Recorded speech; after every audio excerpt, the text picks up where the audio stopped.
अस्सलाम वालेकुम स्टूडेंट्स, हमारा आज का जो लेक्चर है वो क्वेश्चन नंबर 5 है एक्सरसाइज 11.1 का। Question number 1, 2, 3 and 4। इसमें 4 कैटेगरीज हम पढ़ चुके हैं। साइड बाइसेक्टर्स, पहले एक ट्रायंगल कंस्ट्रक्ट की और साइड के बाइसेक्टर्स किए। क्वेश्चन नंबर 2 में ट्रायंगल कंस्ट्रक्ट की और मीडियंस कंस्ट्रक्ट किए। क्वेश्चन नंबर 3 में ट्रायंगल्स कंस्ट्रक्ट की और एंगल बाइसेक्टर ड्रॉ किए। और क्वेश्चन नंबर 4 के अंदर ट्रायंगल कंस्ट्रक्ट की और उसके साथ साथ हमें बताना पड़ा कि इनके एल्टीट्यूड भी इकट्ठे होते हैं। इनके 4 कैटेगरीज हमने डिफाइन कर दी हैं आज तक इन चारों क्वेश्चंस के अंदर। अब हमारे पास केस मौजूद है S S A. S mean side, S mean side और ए मीन्स एंगल। यानी कि किसी भी ट्रायंगल को कंस्ट्रक्ट किया जा सकता है और उसमें ये केस बनेगा, तो इस केस के मुताबिक ये कंडीशन सेटिस्फाई होना ज़रूरी है। अब ये कंडीशन क्या है कि टू साइड्स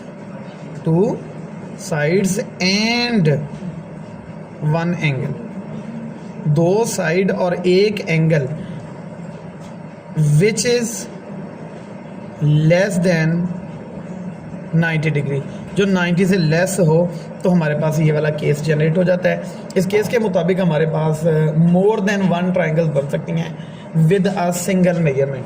यानी कि मेजरमेंट यही रहेगी 5 सेंटीमीटर, 62 डिग्री और 4.7 सेंटीमीटर।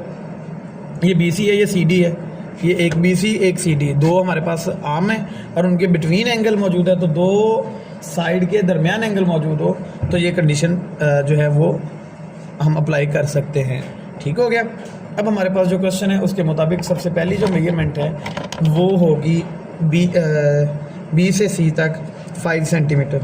तो सबसे पहले पॉइंट B से पॉइंट C तक 5 सेंटीमीटर की एक लाइन सेगमेंट आपने ड्रॉ कर रही है। ये देखिएगा,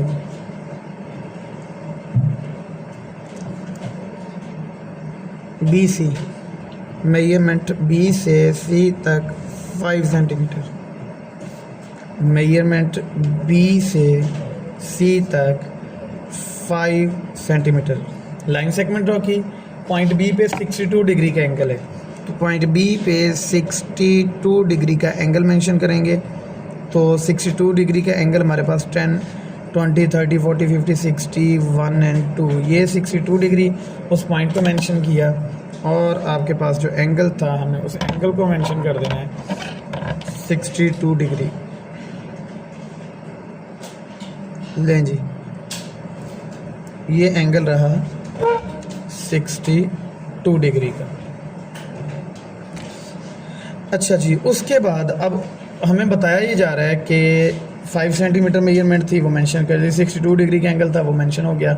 अब तीसरे नंबर पे 4.7 सेंटीमीटर मेजरमेंट है, तो 4.567 ये रहा 4.7 यहाँ पे रख के कंपास को 0 तक एक्सपेंड कर दें।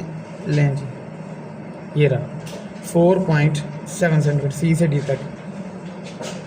अब जाहिर तो हमें लग रहा है कि C से D तक 4.7 सेंटीमीटर ये बन रही है, लेकिन ये केस हमें बता रहा है कि might be possible more than 1 triangles बन जाएं। तो हम इस आर्क को यूँ आगे मूव करवा के देखेंगे किसी और पॉइंट पे भी कंसाइड करें जी। ये 2 पॉइंट हमें मिल गए हैं, इन 2 पॉइंट्स पे ये ट्रायंगल बन सकती हैं, एक ये वाला पॉइंट और एक ये वाला पॉइंट। इन दोनों पॉइंट्स को जब आपस में कंसाइड करवाया जाएगा C से, तो हमारे पास मोर देन 1 ट्रायंगल्स बनेंगी। देखें, ये 4.7 सेंटीमीटर मेजरमेंट थी C से D तक, तो ट्रायंगल BCD कंप्लीट हो चुकी है। ट्रायंगल है BCD कंप्लीट हो चुकी है, लेकिन यहाँ पे भी ट्रायंगल कंप्लीट हो रही है दोबारा से अगेन उसी मेजरमेंट से। तो इसका मैं D डैश नाम रख देता हूँ। तो हमारे पास मोर देन 1 ट्रायंगल बने, ट्रायंगल BCD डैश कह दूँ, ये ट्रायंगल भी बन गई है। मेजरमेंट इसमें भी 4.7 सेंटीमीटर है, एंगल इसके लिए भी 62 डिग्री है और दूसरे के लिए भी 62 डिग्री था। ये 5 सेंटीमीटर भी दोनों के लिए है, तो एक ही मेजरमेंट से 2 ट्रायंगल्स बन चुके हैं। तो हमारा ये केस जो है ये सेटिस्फाई हो चुका है। और आज का हमारा जो लेक्चर था वो यही था कि हमने ट्रायंगल कंस्ट्रक्ट करनी है और उसमें ये केसेस बने चाहिए। ठीक हो गया जी, बहुत शुक्रिया स्टूडेंट्स, अल्लाह हाफ़िज़।